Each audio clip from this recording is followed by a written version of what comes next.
नमस्कार, मैं Shreya digital India news में आप सभी का स्वागत है। बढ़ते आज की खबरों की ओर। खानसर के दोनों सुरक्षा कर्मी गिरफ्तार, खुद पुलिस की हिरासत में।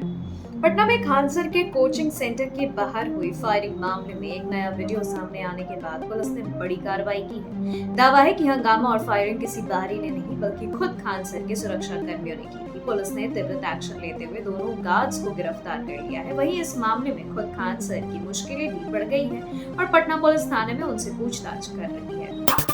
ज्ञान बिंदु का खानसर पर गंभीर आरोप, खुद गार्ड्स को कराई फायरिंग, फंसाने की साजिश। पटना विवाद में नाम आने के बाद ज्ञान बिंदु कोचिंग प्रबंधन ने प्रेस कॉन्फ्रेंस कर इसे एक बड़ी साजिश बताया। उन्होंने आरोप लगाया कि खानसर का टीचिंग करियर थोड़ा पीछे जा रहा है, इसलिए माहौल बनाने के लिए उन्होंने खुद अपने गार्ड्स से फायरिंग करवाई। उन्होंने वीडियो दिखाते हुए दावा किया कि खानसर ने पहले 8 से 10 राउंड फायरिंग की झूठी कहानी गढ़ी और जब वह रोशन सर को फंसाना चाहते हैं उनकी गिरफ्तारी की मांग भी की गई है।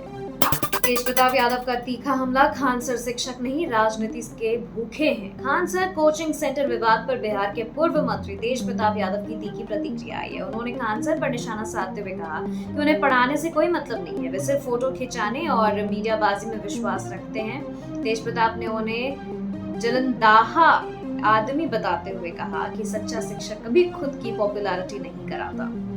खानसर का यू टर्न, पहले बोले फायरिंग हुई, अब कहा भ्रम में दे दिया था बयान।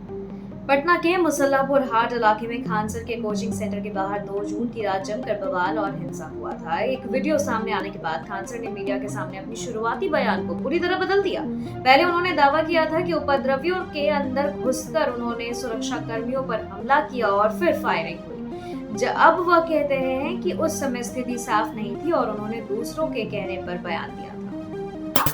मुजफ्फरपुर हॉस्पिटल की आग पर स्वास्थ्य मंत्री मौन, विपक्ष ने घेरा। बिहार के मुजफ्फरपुर में एक अस्पताल में भीषण आग लग गई, जिसके बीच राज्य के स्वास्थ्य मंत्री निशांत कुमार आज सुबह पटना से दिल्ली रवाना हो गए। एयरपोर्ट पर पत्रकारों से जब उनसे हादसे को लेकर के सवाल पूछा गया तो उन्होंने उनके साथ मौजूद जदयू नेता संजय झा ने भी चुप्पी साध ली। इसी पर विपक्ष ने सरकार को घेरते हुए कहा कि राज्य में कहीं आग लग रही है तो कहीं डकैती, लेकिन मंत्री बोलने को तैयार नहीं। इंडिया गठबंधन को बड़ा झटका, कांग्रेस के धोखे से नाराज डीएमके ने किया बैठक का बहिष्कार। द्रविड़ मुनेत्र कड़गम ने 8 जून को नई दिल्ली में होने वाली इंडिया गठबंधन की बैठक में शामिल न होने का फैसला किया। डीएमके ने कांग्रेस पर तमिलनाडु विधानसभा चुनाव के बाद विश्वासघात करने का आरोप लगाया, जहां कांग्रेस ने डीएमके को छोड़कर टीवीके से हाथ मिला लिया है। डीएमके ने कहा है कि कांग्रेस के इस धोखे से उनके कार्यकर्ताओं को गहरा आघात लगा है, इसलिए वे इस बैठक का हिस्सा नहीं बनेंगे। देर से ही सही, केरल पहुंचा मानसून, भीषण गर्मी से मिलेगी बड़ी राहत। देश को झुलसाने वाली गर्मी के बीच एक राहत भरी खबर है। दक्षिण पश्चिम मानसून 3 दिन के देरी से गुरुवार को केरल के तट और तमिलनाडु के कुछ हिस्सों में पहुंच गया है। हालांकि मौसम विभाग ने इस साल अल नीनो के प्रभाव के कारण पिछले 11 वर्षों में सबसे कम बारिश का अनुमान जताया है। भारत के $4 ट्रिलियन की अर्थव्यवस्था के लिए यह मानसून बेहद महत्वपूर्ण है, क्योंकि 70% खेती इसी पर निर्भर है। क्या तमिलनाडु भाजपा में आ गई दरार? अन्नामलाई के इस्तीफे की खबरों पर आया सच। तमिलनाडु विधानसभा चुनाव में करारी हार के बाद भाजपा में फूट और पूर्व प्रदेश अध्यक्ष के अन्नामलाई के इस्तीफे की अफवाहें तेज हो गई हैं। हालांकि वर्तमान अध्यक्ष नयनार नागेंद्रन ने इन अटकलों को खारिज करते हुए कहा कि पार्टी में पूरी एकता है। उन्होंने साफ किया कि अन्नामलाई कोई नई पार्टी नहीं बना रहे। उनकी दिल्ली यात्रा केवल केंद्रीय मंत्री शिवराज सिंह चौहान के खाद के मुद्दों पर चर्चा के लिए थी।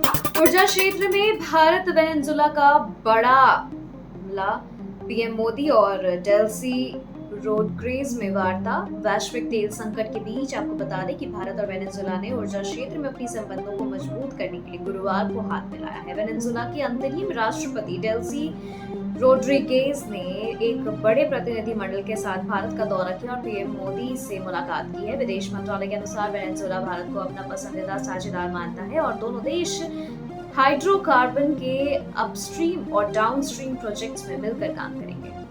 बंगाल चुनाव में हार के बाद टीएमसी में बगावत, विधाननगर की मेयर का इस्तीफा। पश्चिम बंगाल विधानसभा चुनाव में भाजपा के हाथों मिली करारी शिकस्त के बाद टीएमसी के अंदर आंतरिक कलह तेज हो गई है।